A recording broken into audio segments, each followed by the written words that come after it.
whenever Mafia 3 was announced, we had the cinematic trailer, and it showed bodies being thrown to the alligators in the swamp. And we were all excited, and the fan base came back, alligators! And we looked at each other. We don't we don't have alligators, do we? No, they've been cut. And so there was this weeks long campaign by Matt Foster, in particular. There was a bunch of us that really wanted alligators, but we have deadlines. And so for his campaign, he came to work for several weeks.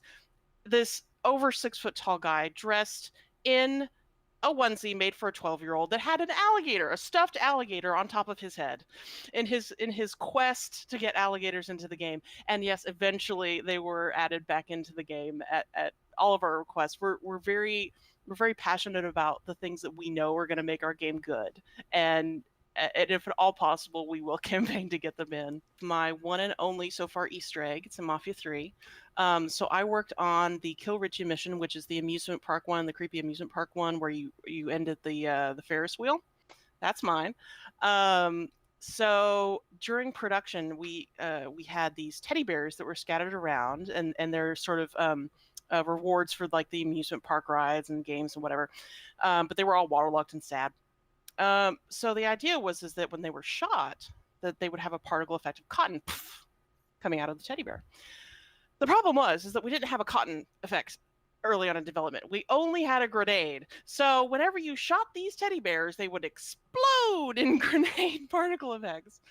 And we thought this was hilarious. So whenever the cotton effects finally came in, we were a little bit sad. And so in a nod to the game development of the teddy bear, I made one teddy bear. It is sitting on top of the nose of a crocodile or alligator statue in the amusement park. And if you shoot it, it will explode like olden days in a grenade explosion. We have a lot of drive-in talks in Mafia.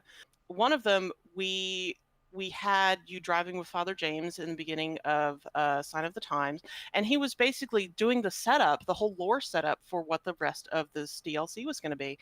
And we had a car change partway through. They were like, no, we don't want to use this slow Father James car. That doesn't feel good. We want you to use this other car. That shortened the time that Father James had to talk to you by like 30 seconds to a minute, depending on which path you took. And so we had to dramatically shorten the dialogue just because of that one change. Our cover system is a bit more Gears of War based, if you've ever messed around with that system.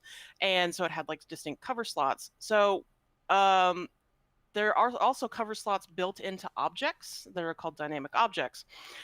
This becomes a problem when a desk, which was formerly static and had cover objects built around it, now becomes dynamic, and now it has cover objects built into it. Now you have two covers stacked on top of each other.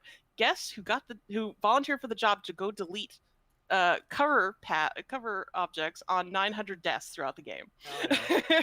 This is the important stuff. Deleting stupid cover objects. The player's never going to know it existed. But if you don't do it, the AI will be terribly confused. I feel your pain. I worked on the movement system of this exact code base for Mafia 3, and it was tough. The code there, it could get pretty gnarly. I remember we went in, and my supervisor gave me a specific piece of code to work on, and man, I was just stuck and I couldn't do it. Yeah. And I said to her, I've tried everything I can. I just can't figure it out. And she's like, yeah, that's been my task for months. I thought maybe I'd throw it to you.